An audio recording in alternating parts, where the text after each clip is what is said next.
성경을 읽다가 이제 좀 난해하다라고 하는 그 성경 그 단락이나 구절들이 있다면 아마도 오늘 본문이 아닌가 이렇게 생각이 됩니다. 오늘 말씀의 제목은 빈집 신앙의 위험, 비워두지 말라 주인을 모셔라 라고 하는 제목입니다. 여러분이 이제 아파트를 이제 살고 있든지 어떤 개인집을 살고 있든지 간에 그 집이 비어 있는 집인지 사람이 살고 있는 집인지 어떻게 알 수 있을까요? 아파트 같은 경우는 물론 이제 고급 아파트나 이런 아파트에는 외부에서 들어와서 어떤 그 광고물을 갖다가 붙이고 다니는 경우가 드뭅니다. 그러나 웬만한 아파트는 어떻게든지 이 광고를 붙이는 사람들이 침투를 해서 잘 붙이고 다니잖아요. 그러면 이제 이게 저희 집 같은 경우는 많이 붙어 있거든요. 며칠을 비워두고 일주일을 비워뒀다. 그럼 광고물이 어떻게 되겠습니까? 나닥나닥 붙여 있잖아요. 그러면 이 집이 어떤 집인지를 알아요? 빈집이구나. 사람이 없구나. 그리고 우편함에 우편물이 쌓여 있는 것을 보면 또 빈집이구나. 사람이 없구나. 이것을 알게 됩니다. 여러분의 집은 빈집입니까? 사람이 살고 있습니까? 어떻게 할 수 있지요? 오늘 말씀은 그런 내용입니다. 누가복음 11장 26절에 그 사람의 마지막 형편이 처음보다 더 나쁘게 되니라 라고 했습니다. 왜 그 사람의 마지막 형편이 처음보다 나쁘게 된 것일까요? 주인 없는 집에 악한 영 7을 더 데리고 들어와 살고 있기 때문입니다. 겉은 이제 깨끗하게 치워졌는데 속은 여전히 비어있는 인생이 있다는 거죠. 청소와 정돈은 잘 됐지만 주인이 살고 있지 않은 집, 이것이 바로 예수님이 말씀하신 25절, 그 집이 청소되어 꾸며져 있지만 비어있는 집이라고 말씀하신 겁니다. 그러면 누구로 이 집을 채워야 됩니까? 본문의 이제 배경부터 살펴보겠습니다. 여러분이 누가복음 11장을 보시고 14절부터 이제 쭉 내려갑니다. 14절을 보세요. 그분께서 마귀를 내쫓으셨는데, 자, 귀신이 아니고 마귀라고 그랬죠? 귀신은 없습니다. 떠도는 혼백이 있는 게 아니에요. 개역 성경에 귀신으로 번역한 것은 완전히 잘못된 번역입니다. 지금이라도 그 번역을 고쳐야 되는데 고치지 않고 그대로 있습니다. 귀신이 아니라 뭐라고요? 마귀입니다. 마귀를 내쫓으셨는데 그 마귀는 말을 못하더라. 그러니까 말 못하는 마귀도 있는 거죠. 그 마귀가 나감에 말 못하는 자가 자기 말을 함으로 사람들이 놀랐다라고 이야기를 합니다. 예수님께서 말 못하는 마귀를 쫓아내신 겁니다. 예수님은 침묵을 강요하던 어둠의 권세를 끊으시고 말하지 못하던 자에게 목소리를 낼 수 있도록 하셨습니다. 이것은 단순한 치유권이 아니라 통치권의 확보라고 그랬죠. 통치권. 말을 잃은 영혼의 말씀을 회복시키는 것. 이것이 하나님의 왕국이 임할 때 일어나는 표징입니다.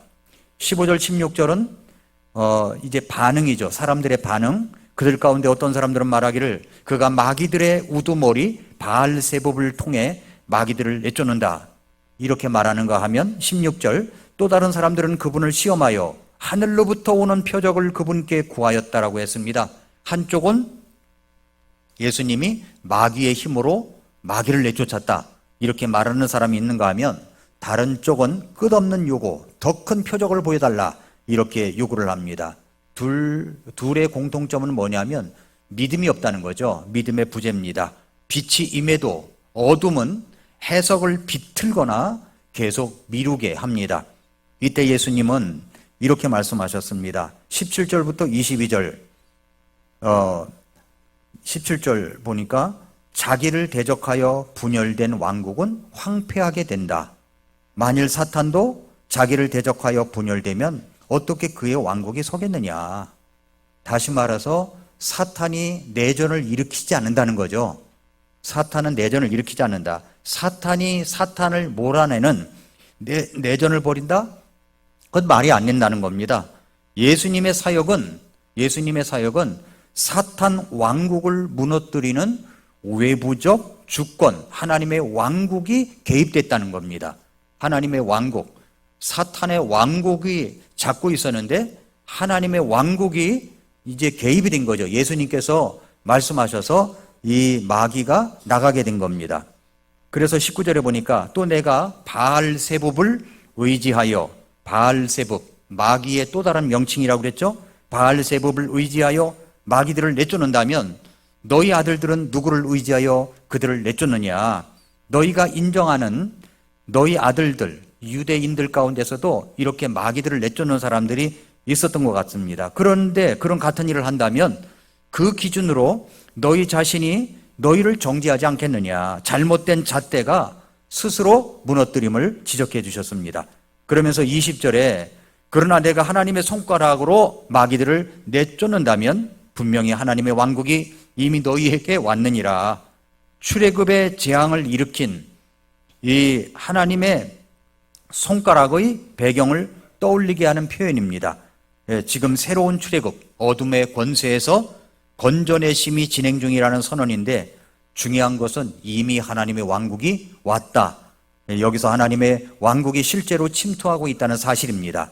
그래서 21절, 22절에 강한 자가 무장을 하고 자기 저택을 지킬 때에는 그의 재산이 안전하지만 그보다 더 강한 자, 자, 강한 자가 있고 더 강한 자가 있습니다. 강한 자가 누구예요? 마귀입니다. 더 강한 자가 누굽니까? 예수 그리스도세요. 더 강한 자가 그에게 와서 그를 이길 때는 그의 노략물들을 나누게 된다 말씀하셨습니다. 강한 자는 사람들을 소유물처럼 묶어둡니다. 강한 자는, 마귀는 사람들을 소유물처럼 묶어놔버려요. 그러나 더 강한 자, 예수님께서 오시면 그가 의지하던 무기를 무장 해제시키고 묶인 자들을 해방하여 자유를 주십니다. 여기서 마귀들을 내쫓는 것은 도덕 개선의 상징이 아니라 왕권 충돌의 승리의 표지라고 볼 수가 있는 겁니다. 누가 주인이 될 것인가의 문제인 것이죠. 그래서 23절에 나와 함께 하지 아니하는 자는 나를 반대하는 자요, 나와 함께 모으지 아니하는 자는 해치는 자니라. 자, 나와 함께 하지 아니하는 자, 이 말이 무엇입니까? 중립은 없다는 겁니다. 중립은 없어요. 예수님은 신앙을 중립지대에 머물게 하지 않으십니다. 왜냐하면 집은 비워둘 수가 없기 때문에 그렇습니다. 그러면서 빈집의 비유를 말씀하시는 겁니다. 11장 24절부터 26절은 주인이 없는 빈집이 어떻게 더 강하게 점령되는지를 보여주고 있습니다. 그러니까 부재, 사람이 살고 있지 않다라고 하는 것은 중립이 아닌 거예요. 중립이 아니라 그것은 누군가를 불러들이는 초대장이다. 그래서 악한 영 7을 더 데리고 들어와 살기 때문에 이전 형편보다 지금 형편이 더 아주 나쁘게 되었다라고 하는 이야기입니다. 자, 이 하나님의 손가락이 임하셨고 더 강한 자가 오셨습니다. 누구와 함께 하겠습니까? 빛과 어둠의 전쟁에서 중립은 없다는 것입니다. 사람은 둘 중에 하나예요. 하나님의 영이 거하든지 사탄의 영이 거하든지 빈집은 없습니다. 그러면 정리해 보겠습니다. 자, 첫째로 쓸고 정돈되었지만 비어있는 집이 있다고 그랬죠. 쓸고 정돈되었지만 비어있는 집, 이것은 겉의 개역, 그러니까 표면에 나타나는 개역의 위험을 이야기합니다. 24절부터 26절까지 보면은 부정한 영이 사람에게서 나왔죠. 나왔습니다. 나왔으면 마른 곳들을 지나가며 쉴 곳을 구하나 전혀 찾지를 못합니다. 그러면서 이 부정한 영이 뭐라고 그랬냐면 내가 내 집, 곧 내가 나온 곳으로 돌아가리라 하고는 와서 그 집이, 자기가 살던 집이 있었는데 나왔단 말이에요. 근데 그 집이 청소되어 꾸며져 있음을 보고 그때 가서 자기보다 더 사악한 다른 영 7을 데려오므로 그 영들이 들어가 거기 거하니 그 사람의 마지막 형편이 처음보다 더 나쁘게 되니라 라고 했습니다. 예수님은 오늘 본문에서 뭐라고 말씀하시는 거냐면 겉의 개역으로는 충분하지 않다는 걸 말씀하는 겁니다. 악은요, 사라지는 게 아니에요. 악은 다시 쳐들어올 점령할 기회를 노립니다. 그러니까 겉은 깨끗해 보여도 속은 비어 있으며 속이 비어 있으면 더 큰 결박이 온다는 거죠. 사탄의 모습입니다. 사탄은 누군가를 점령할 기회를 노리는 겁니다. 차지할 점령을 노리는 거죠. 그래서 여기 보니까 부정한 영이 나갔다고 그랬죠. 부정한 영이 사람에게서 나와, 24절에 그랬어요. 그래서 이제 자기들이 다니면서 쉴 곳을 구하지만 나중에 뭐라고 그러냐면은 내가 내 집 나은 곳으로 돌아간다라고 하는 거죠. 사람이 이제 결심을 할 때가 있지 않습니까? 술을 끊는다고 그래서 끊고, 도박을 끊고, 말을 줄이고 생활을 정리하면 잠시는 평안이 찾아올 수 있다는 거죠. 잠시는. 그러나 그것은 회심이 아니라는 겁니다. 교회 나와서 신앙생활 열심히 하면 잠시는 평안을 누릴 수 있어요. 뭔가 기도를 하다 보면 평안도 누릴 수가 있습니다. 근데 그것은 회심이 아니라는 거예요. 그건 자기 개혁일 뿐이라는 겁니다. 신학적으로 말하면 도덕은 죄의 열매를 잘라낼 수가 있습니다. 내가 그렇게 한다고 해서 열매는 잘라낼 수 있어요. 그러나 죄의 뿌리, 쥐백권은 뽑지 못한다는 말입니다.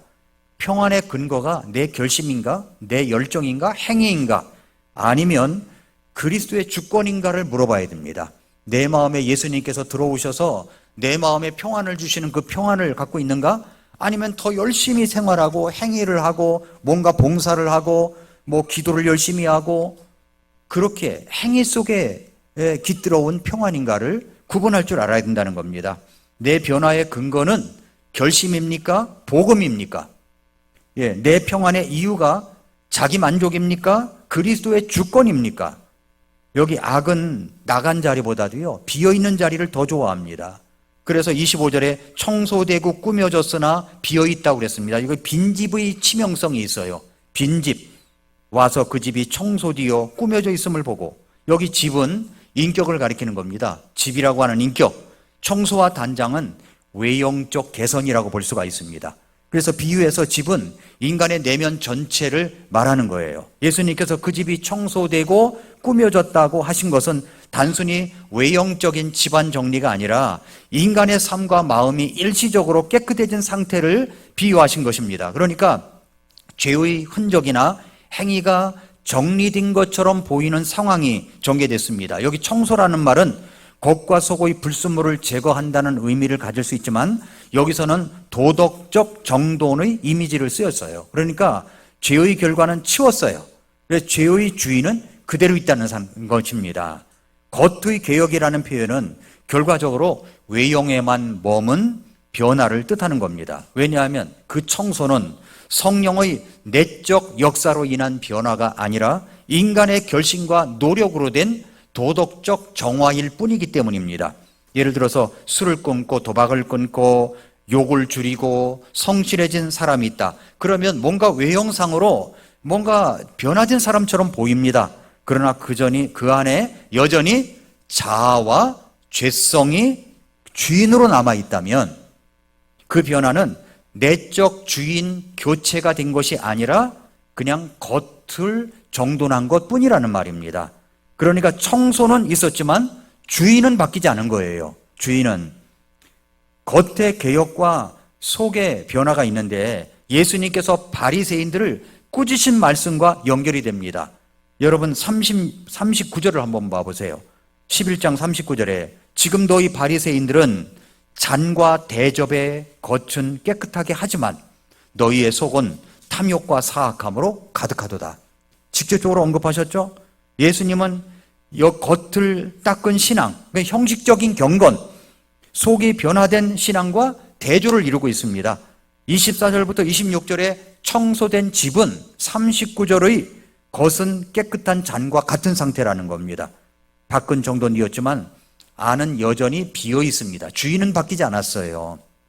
예수님은 집을 청소한 사람을 두고 겉은 깨끗하지만 속은 비어 있는 인생이라고 진단하신 것입니다. 누가 주인입니까? 누가 안의 주인이냐는 거죠.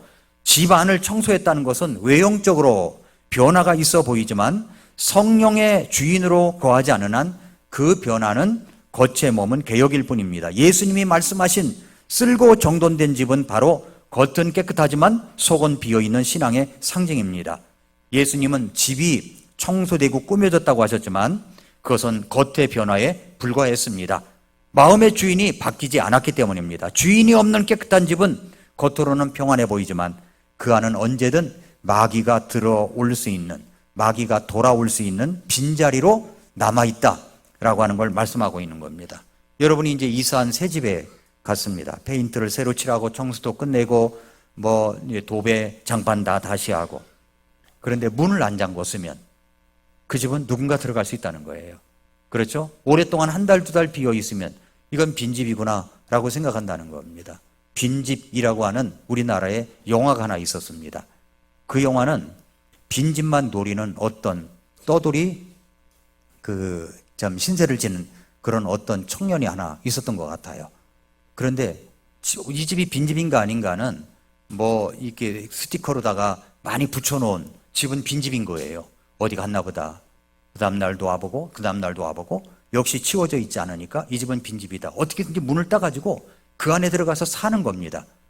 근데 우리나라에는 이것이 드물대요. 그런데 다른 나라는 빈번하게 그런 일이 일어난다고 합니다. 그 집에 들어가서 살고 있다는 거예요. 열쇠로 잠궈야 되잖아요. 차문을 안 잠그고 간다면 어떻게 됩니까? 제가 알고 있는 건 미국에 갔는데 이제 비자를 10년짜리 비자를 받아가지고 미국을 갔는데 그것을 도둑 맞은 거예요. 왜냐하면 어떻게든지 차문을 따고 들어와서 훔쳐가는 거예요. 돈도 잊어버리고 여권도 잃어버리고 다시 또 비자를 내려니까 비자는 또 안 나오고. 미국 비자 받기 요즘 힘들잖아요. 그렇게 된다고 하는 겁니다. 그러니까 빈집을 그냥 그대로 두면 누군가 들어올 수 있다는 거죠. 우리 영혼의 집도 똑같다고 하는 이야기를 말씀하고 있는 겁니다. 그래서 어떻게 됩니까? 26절에 더 악한 일곱이 들어가 거한다고 했습니다. 이것은 여기서 일곱은 완전한 숫자입니다. 즉 더 강한 결박, 더 깊은 혼란을 초래한다는 거죠. 주목할 표현이 있습니다. 뭐라고 그러냐면은 내 집이라고 하는 거예요. 내 집. 사탄이 내 집이라는 겁니다. 그러니까 빈집을 그대로 두면 사탄이 내 집이구나 하고 들어가 점령해 버린다는 거죠. 사탄의 권리 주장은 더욱 강해집니다. 그러므로 겉에 정결, 나는 깨끗하게 살아, 나는 도덕적으로 깨끗해, 교회도 잘 다녀, 기도도 해, 헌금 생활도 해, 이건 겉만 깨끗하게 하는 겁니다. 중요한 것은 뭐냐면 내면의 변화예요. 내면에. 이제 조금 이따 이야기하겠지만 해답은 주인의 교치, 주인이 교체해야 된다는 거죠. 성령이 들어와 있어야 된다는 겁니다. 비워두지 말고 채우라는 거죠. 치우는 데서 멈추지 말고 모셔드려야 된다는 겁니다. 겉의 정결만으로는 오히려 결박이 더 악령으로 단단해질 수가 있기 때문에 그렇습니다. 결론은 분명합니다. 해답은 주인 교체예요. 주인 교체. 어떻게 주인을 모셔드려야 됩니까? 두 가지로 제가 말씀을 드립니다. 첫째는 구원받음. 칭의죠. 구원받는 겁니다. 그건 주인이 교체된 거예요. 인간이 스스로 죄를 치울 수가 없기 때문에 예수 그리스도를 믿을 때 성령님께서 내 안에 들어오셔서 주인이 바뀌는 사건이 곧 구원입니다. 그러니까 성령은 언제 받아요? 예수님 믿을 때 받는 거죠. 믿을 때. 구원받고 나서 성령을 따로 받는 게 아닙니다. 어떤 유명한 목사가 얼굴, 이마를 치고 다닌다고 성령이 들어오는 게 아니에요. 그건 가짜입니다. 예수님 믿을 때 성령님이 내 안에 들어오시는 겁니다. 믿을 때 성령님이 내 안에 들어오세요. 그러면 내 안에 주인이 누굽니까? 예수 그리스도시죠. 예수님이 들어오신 겁니다. 그러면 이제는 예수님이 내 안에 들어오신 사건을 구원이라고 하는 겁니다. 로마서 8장 9절에 그러나 너희 안에 하나님의 영께서 거하시면 너희가 육신 안에 있지 아니하고 성령 안에 있나니 이제 어떤 사람에게 그리스도의 영이 없으면 그는 그분의 사람이 아니니라. 예수님 믿고 구원받으면 그리스도의 영이 내 마음속에 들어오시죠? 그럼 그분이 누구예요? 그리스도의 사람이라는 겁니다. 그리스도의 사람. 고린도후서 5장 17절에 그러므로 누구든지 그리스도 안에 있으면 그는 새로운 창조물이라. 옛것들은 지나갔으니 보라 모든 것이 새롭게 되었도다. 청소로는 준비에 불과한 겁니다. 진짜 변화는 내가 죄를 회개하고 예수님을 내 마음에 모셔드릴 때 성령님께서 내주하시는 거죠. 주인이 교체된 겁니다. 거듭난 거죠. 이것이 구원의 출발점입니다. 자, 그런데 그 다음에 이제 예수님 믿고 구원받았어요. 구원받았어요. 그럼 구원받은 사람 안에도 마귀가 들어올 수 있을까요? 절대 들어올 수가 없습니다. 이것을 먼저 우리가 알아야 돼요. 절대 마귀의 영이 우리 안에 들어올 수 없어요. 그럼 뭐가 문제냐? 구원 이후에 성화되는 것이 이제 남은 겁니다. 성화. 구원은 받았습니다. 한 번 구원은 영원한 구원입니다. 자, 그러면 구원 이후의 성화, 구원받은 사람에게 성령이 내 마음속에 내주하시지만은 그 이후에도 계속적으로 우리가 채워야 될 게 뭐냐면 성령님으로 충만해지는 과정이 있습니다. 성령님으로 충만해지는 과정. 이것이 바로 비워두지 말고 채우라는 의미입니다. 에베소 5장 18절에 성령으로 충만할지니라. 빌립보서 2장 12절을 보십시오. 설교 노트에도 있습니다. 그러므로 내 사랑하는 자들아 너희가 항상 순종한 것 같이 내가 있을 때뿐 아니라 지금 내가 없을 때에도 더욱더 순종하여 두려움과 떨림으로 너희 자신의 구원을 일하여 드러내라. 이 말씀이 굉장히 중요해요. 너희 자신의 구원을 일하여 드러내라 라는 말씀입니다. 자, 이것을 좀 제가 설명을 해드릴게요. 아주 중요한 말씀이기 때문에. 여기서 구원을 일하여 드러내라고 그랬죠. 이 구원이 뭡니까? 구원이라는 단어는 철저하게 단회적 칭의를 말하는 겁니다. 구원받은 걸 말하는 거죠. 여기서는 이것은 구원이라는 말은 지속적 구원의 과정, 그러니까 성화의 과정을 포함하는 단어입니다. 그러니까 문맥상 여기서는 성화 의미에 가깝습니다. 그런데 일하여 드러내라고 그랬어요. 일하여 드러내라. 직역하면 안에서 이루어내라라는 말이에요. 효과를 내라, 완성시켜라. 그러니까 새로운 것을 만들어라가 아니라 이미 주어진 것을 실제로 작동시켜라는 말입니다. 이미 주어졌어요. 구원이 주어졌어요. 이것을 일하여 실제로 작동시키라는 말이에요. 그러니까 바울은 너희가 이미 받은 구원을 실제 삶 속에서 완전히 드러내라는 말입니다. 실현하라는 말이죠. 그래서 이것은 구원을 얻으라가 아니에요. 구원을 이루라가 아니에요. 개역성경에는 구원을 이루라라고 되어 있습니다.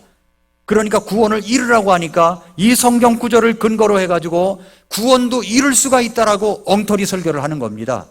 한 번 구원받으면 구원은 이룰 수가 없는 겁니다. 여기서 말씀하시는 것은 구원을 드러내라는 말이에요. 드러내라. 이 말은 무슨 말이냐면은 여기 지금 이 말씀을 누구에게 쓴 겁니까? 사도 바울이 감옥에서 빌립보 교회 성도들에게 쓴 겁니다. 불신자에게 쓴 게 아니에요. 성도들에게 쓴 겁니다. 그래서 이미 구원받은 자들에게 쓴 거죠. 구원을 일하여 드러내라는 말은 구원을 얻으라가 아니라 구원을 작동시켜라라는 말입니다. 칭의의 결과로 주어진 구원이 성화의 삶을 통해서 외적으로 표현되라는 뜻입니다. 그래서 두려움과 떨림이라는 말은 죄에 대한 두려움이 아니라 하나님 앞에서의 거룩한 경외감과 책임감을 뜻하는 겁니다. 신앙의 나태함을 경계하고 내 안에서 일하시는 하나님께 민감하게 반응하려는 태도를 말하고 있는 거죠. 그래서 이것이 이제 빌립보서 2장 13절과 연결시켜지는 겁니다. 뭐라고 그랬습니까? 자신의 선한 기쁨에 따라 너희 안에서 일하사. 너희 안에서 일한다고 그랬죠? 일하사 원하게도 하시고 행하게도 하시는 분은 하나님이시니라. 12절은 인간의 책임, 너희가 순종하여 구원을 드러내라. 13절은 하나님의 주권, 너희 안에서 일하시는 분은 하나님이시니라. 그러니까 하나님이 안에서 일하시기 때문에 우리는 밖으로 구원을 일하여 드러낼 수가 있습니다. 하나님이 내 안에서 일하시기 때문에, 말씀이 내 안에서 일하시기 때문에 내 안에 이루어진 구원을 우리가 드러낼 수가 있다라는 말씀입니다. 그러니까 하나님이 구원이라는 씨앗을 우리 안에 심으셨습니다. 바울은 이제 그 씨앗을 자라게 하라는 말이에요. 물을 주고 햇빛을 받게 하고 해서 씨앗은 스스로 만들어지는 게 아니죠. 심겨진 생명이 자라도록 협력하는 것입니다. 구원은 단회적 사건이지만 성화는 평생적 과정입니다. 성령이 내주하신 자는 그분의 다스림을 점점 더 받아야 됩니다. 그렇지 않으면 겉은 깨끗하지만 속은 비어있는 신앙이 되어가지고 다시 세상의 욕망과 죄의 세력에 결박될 수가 있는 겁니다. 비워두면 다시 묶인다는 거죠. 그 구원은 시작입니다. 성화는 유지입니다. 그 성화의 실패는 재점령, 그러니까 내 안에 마귀가 들어온다는 말이 아니라 마귀의 영향권 아래 우리가 놓일 수가 있다라는 말씀입니다. 이것이 이제 첫 번째 이야기입니다. 두 번째로 가서는 참된 복의 기준을 이야기합니다. 11장 27절 28절 우리는 비워두지 말고 주인을 모셔라까지 왔어요. 두 번째로는 그럼 그 주인이 실제로 다스리시는 증거가 무엇이냐는 겁니다. 예수님께서 28절에 하나님의 말씀을 듣고 그것을 지키는 자가 복이 있다라고 그랬죠. 그러니까 순종은 새 주인 예수 그리스도의 통치가 실제로 시작되었음을 보여주는 표지입니다. 그러니까 칭찬과 어떤 찬사를 잘한다고 해서 그것이 신앙이 아니라는 거예요. 본문의 한 여인이 예수님을 향해서 27절에 이렇게 외쳤습니다. 당신을 베던 태와 당신이 젖먹이던 가슴이 복이 있나이다 라고 소리쳤습니다. 경건한 말처럼 들리죠? 신앙이 가득한 것처럼 들리죠? 그렇지만 예수님은 그 칭찬을 멈추게 하십니다. 28절 그러하다. 그러나 오히려 하나님의 말씀을 듣고 지키는 자가 복이 있느니라. 무슨 뜻입니까? 감탄과 찬사는 믿음이 아니라는 거예요. 예수님을 존경하는 말은 할 수 있지만 그분의 말씀 안에 순종하는 사람만이 진짜 예수님을 주인 삼은 제자라는 말씀을 하시고 있는 겁니다. 세상에도 예수님을 위대한 스승, 도덕의 모델로 존경하는 사람들 많습니다. 그러나 그 존경은 구원이 아닙니다. 예수님은 신앙을 감정의 열광이나 어떤 찬사의 언어가 있다고 해서 그것이 믿음이 있는 것이 아니라는 말씀을 하시고 있는 겁니다. 믿음은 신앙이 가득하고 예수님을 주인으로 삼은 사람은 삶의 복종과 순종으로 우리 주님이 평가하신다는 말이죠. 주님은 이렇게 말씀하셨습니다. 누가복음 6장 46절에 어찌하여 나를 주여 주여 하면서 내가 말하는 것은 행하지 않느냐. 요한복음 14장 15절에 너희가 나를 사랑하면 나의 계명을 지키리라. 또 야고보서 1장 22절에 말씀을 듣기만 하고 행하지 아니하면 너희 자신을 속이는 자가 된다라고 하셨습니다. 결국 신앙에 있어서 예수님을 주인으로 모셨다고 하는 증거는 입술의 고백이 아니라 순종으로 증명이 돼야 된다는 겁니다.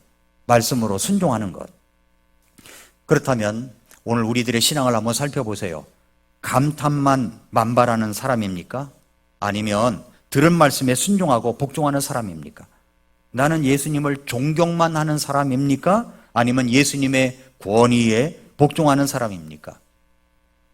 그 질문 앞에서 우리는 참된 제자의 자리로 돌아가야 합니다. 주여는 고백하지만 지킴은 소속의 증거입니다. 그러니까 28절에 하나님 말씀을 듣고 그것을 지키는 자가 복이 있다라고 하는 겁니다. 예수님은 하나님의 말씀을 듣고 지키는 자가 복이 있대요. 여기 듣는다라는 말은요, 듣는다는 말은 헬라어로 아쿠오라는 말인데 정보만을 듣는다가 아니라 경청하고 받아들인다는 뜻입니다. 듣긴 듣는데 경청하고 받아들이는 거예요. 여러분 말씀을 들을 때 그냥 음악 들리듯 다른 사람 시끄러운 소리가 들리듯 이런 소리 들어간 것이 아니고 경청하고 받아들인다는 의미고, 지키는 자라는 말은 헬라어로 테레오라는 말인데 이것은 보호하다, 간직하다, 실행하다라는 말입니다. 들은 말씀을 마음에 저정하고 행동으로 옮기며 지속하는 것, 이것이 바로 말씀을 듣고 지키는 자라는 말입니다. 단회적인 행동이 아니라, 단회적인 감동이 아니라 훈련된 실천이 지속되어야 된다, 이 말씀을 하고 있습니다. 자, 이제 마지막으로 이제는 도덕이 아니라 영적 전쟁이라는 거죠. 주인을 모시는 싸움이 시작된 겁니다. 주인을 모시는 싸움. 여러분의 생각 속에 주인의 생각을 넣어야 돼요. 생각 속에. 예수님은 오늘 본문에서 단지 착하고 바르게 살라는 윤리 교훈을 주신 것이 아닙니다. 빛과 어둠의 전쟁 속에서 우리가 어디에 서 있는지, 어떻게 서야 하는지를 경고하십니다. 이것을 제가 지난주에 설교 준비를 하다가 이민규 박사가 쓴 생각의 각도라는 책이 있어서 그것을 이제 제가 정리를 해봤습니다. 여러분이 이제 설교 노트에 보면은 그 그림이 나와 있고, 여기 한번 보십시오. 여기 STR이라고 되어 있죠. 이 STR, 이 말은 이제 제가 만들어낸 말이 아니라 이민규 박사가 이 말씀을, 이것을 정리해 놨길래 제가 가져온 겁니다. S가 뭐냐면 스티뮬러스라고 해서 자극이라는 말이에요. 자극. S는 자극이에요. T는 thinking입니다. 생각이고 R은 response, 반응입니다. 자, 자극이 누구나 있어요. 근데 자극이 어떤 거 있냐면 사건이 일어나고 사고가 일어나고 과제가 있습니다. 일어난 일이 있어요. 큰 장애물이 있고 난관이 있고 역경이 있기도 하고 고난이 있고 질병이 있고 진로의 문제가 어려움이 있기도 합니다. 이건 자극입니다. 나에게 자극. 자극은 누구에게든지 다 똑같이 일어날 수가 있습니다. 그런데 여기에 생각, thinking은 달라질 수가 있어요. thinking은 뭡니까? 이것은 그 자극을 어떻게 해석하며 의미화할 것인가, 이거 선택하는 거예요. 어떻게 해석해야 됩니까? S는 우리가 통제할 때가 통제 못할 때가 많아요. S는 우리가 통제 못하죠. 어떤 사고나 이걸 어떻게 우리가 통제합니까? 통제 못해요. 누구에게나 그런 일은 일어날 수가 있어요. 사고도 일어날 수가 있고 질병이 올 수도 있습니다. 어려운 과제가 우리 앞에 닥칠 수도 있습니다. 이건 내 마음대로 못해요. 내 마음대로 하면은 뭐 사고 하나도 안 나게요? 내 마음대로 할 것 같으면 어려운 일은 하나도 없게요? 아프지도 않고 무병장수하게요? 그런데 살아가다 보면은 어려운 일이 발생한다는 겁니다. 이게 S입니다. 자극을 주는 거예요. 예. 그런데 여기에 생각, thinking은 그 자극을 어떻게 해석하느냐는 거죠. 자, 직장에 갔더니 어떤 상사가 이제 사원이 보고한 내용을 보고서 그 보고서를 낸 사람에게 야단을 칩니다. 너는 이것밖에 못하냐? 좀 더 잘해야지. 그랬을 때 이건 자극이잖아요. 자극인데 그러면 내가 이제 생각을 합니다. 저 상사는 되게 갈구어. 나를 왜 이렇게 못 살게 구는 거야? 이렇게 생각하면 반응이 어떻게 나옵니까? 반응이 어떻게 돼요? 결과가 어떻게 돼요? 신경질 나고 짜증이 나고 보기만 해도 그냥 뭐 사표를 내고 싶고 이런 마음이 듭니다. 그런데 이 생각에 있어서 이분이 나를 좀 많이 생각해 주시는구나. 내가 더 잘하도록 그렇게 도와주시는구나. 내가 더 잘해야지. 이런 생각을 갖게 되면은 나중에 반응은 어떤 것이 나올까요? 더 흥이 나고 더 열정적으로 하고 더 생산적인 사람이 될 수가 있다는 이야기입니다. 그러니까 우리는 같은 S가 옵니다. 같은 S라도 T가 어떻게 했냐에 따라서 R이 달라지는 거예요. R이 달라집니다. 자, 우리가 이제 333 기도를 합니다. 333 기도가 뭐라고 그랬어요? 짜라 카라 기도라고 그랬죠? 예, 고난이 오면 부르짖어라. 고난이 올 때 우리 부르짖어야죠. 우리 하나님께서 말씀하셨잖아요. 고난이 오면, 역경이 오면 부르짖어라. 부르라. 그리하면 우리도 알지 못하는 아주 강력하고 놀라운 일들을 보여주시겠다고 약속하셨습니다. 자, 고난이 옵니다. 어려운 과제가 있습니다. 이랬을 때 그 문제를 안고서 이제 이건 자극 아닙니까? 그럼 내가 반응을 보여야 돼요. 고난이 오면 짜라 카라 부르짖어야지. 이건 좋은 반응이죠? 아니, 좋은 그런 생각이죠? 그거는 긍정적인 생각입니다. 그런데 그게 아니라 뭐 되긴 뭐가 돼. 지금까지 되는 일이 하나도 없는데 무슨 333 기도야. 뭐 짝도 없는데. 이렇게 하면 부정적인 생각인 거예요. 그럼 나중에 그 리스폰스, 반응이 어떻게 될까요? 어떻게 됩니까? 형편없음으로 끝나고 맙니다. 그러나 여기에 T라고 하는 곳에 생각 속에 주님의 생각을 집어넣고 주님의 말씀을 집어넣으면서 우리가 하나님 앞에 겸허히 무릎을 꿇고 그래, 짜라가 오면 카라를 하는 거야 하면서 우리가 하나님 앞에 엎드리면 하나님께서 나중에 좋은 결과들을 우리에게 주신다는 겁니다. 그 생각이 낳는 말의 결과, 그 말씀의 씨앗의 결과들이 온다는 거죠. 우리는 S는 바꿀 수가 없어요. 마음대로. 그런 자극은 여러 가지로 올 수가 있습니다. 그러나 T는 바꿀 수가 있습니다. 생각은 바꿀 수가 있어요. 우리의 생각을 주인의 생각으로 생각하지 못하게 만드는 무리가 있는데 그것이 사탄이라는 겁니다. 마귀 사탄. 그래서 우리는 마귀를 제대로 알아야 됩니다. 마귀를 제대로 알아야 돼요. 사탄의 전략은 단순합니다.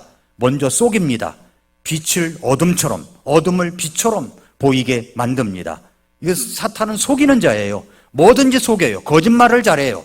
예, 앞에서는 이 말했다가 뒤에 가서는 딴 말합니다. 이게 거짓말하는 자예요. 이 거짓말의 아비, 이를 닮은 자가 세상에 얼마나 많습니까? 정치권에도 많고요. 이 세상에 정말 많아요.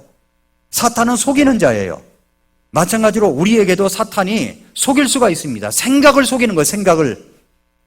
그리고 사탄은 분열시키는 자예요. 집을 대적하면 무너지는 거죠. 주님이 밝히셨죠. 강한 자가 집과 재산을 붙잡아둡니다.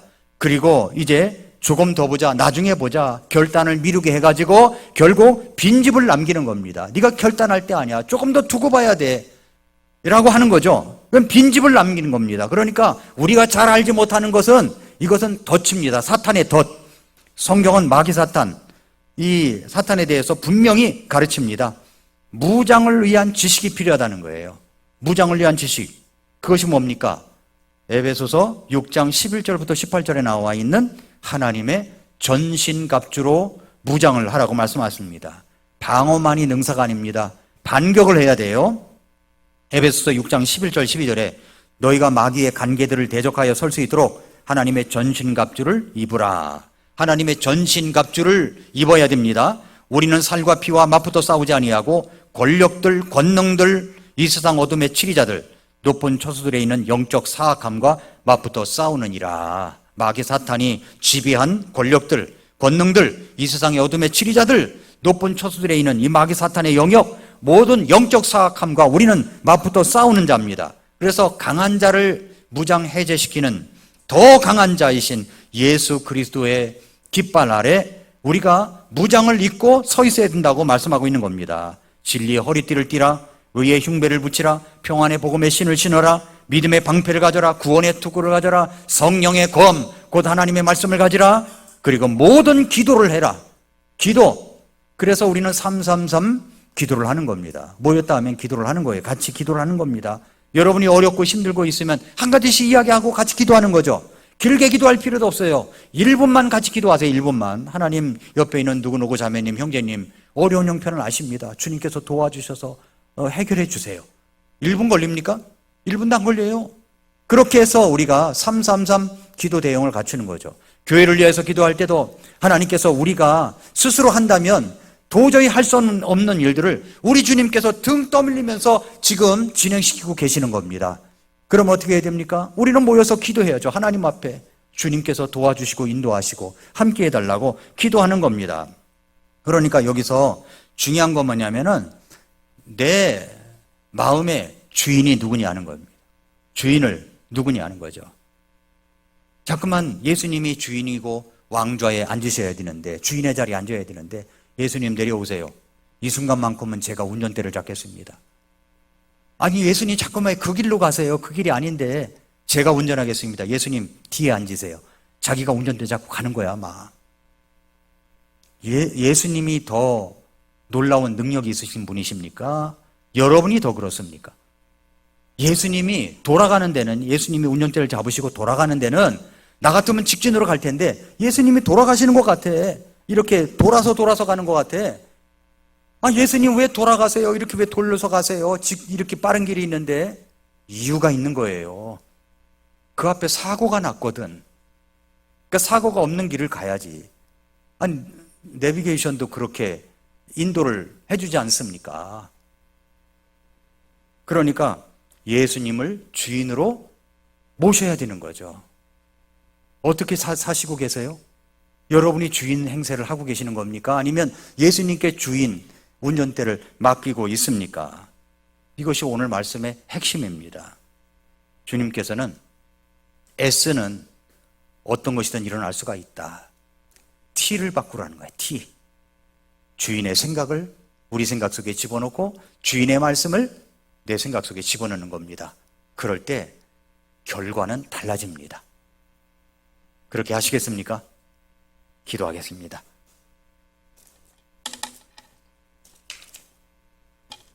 이 시간 조용히 머리 숙여 기도하겠습니다. 성도 여러분, 오늘 빈집의 위험을 봤습니다. 빈집으로 그냥 놔두면 그것은 더 악한 자를 불러 일으키는 행위다라고 했습니다. 그 안에 주인을 바꿔야 됩니다. 그 주인이 누구십니까? 우리는 어떤 날 어떤 분이 전해준 복음을 듣고 예수 그리스도를 구주로 믿고 구원을 받은 날이 있을 겁니다. 그때 우리의 주인은 바뀌었습니다. 예수님이 나의 주인이십니다. 예수님이 나의 인생의 주인으로서 지금까지 살아왔습니다. 그러나 때때로 예수님, 내가 운전대 잡을게요. 예수님 구경만 하세요. 그럴 때가 얼마나 많습니까? 그런 것이 있다면 더 어떤 예상치 못한 어려움이 올 수가 있습니다. 성도 여러분, 예수님이 내 삶의 주인이 되어달라고 이 시간 기도하지 않겠습니까? 그렇게 기도하십시오. 혹시 여러분 가운데 오늘 밤 죽어도 나는 천국에 갈 수가 없습니다. 그래서 제 마음속에 예수님이 계시지 않습니다. 그러나 말씀을 듣고 보니 저도 제 인생의 주인 예수님을 마음의 구주로 영접하고 싶습니다. 목사님, 저를 위해서 기도해 주세요. 그런 분이 계시면 제가 기도해 드리겠습니다. 그런 분 계시면 잠깐 오른손을 들었다 내려주시기 바랍니다. 그런 분 계십니까? 그런 분 계십니까? 우리 같이 기도하겠습니다.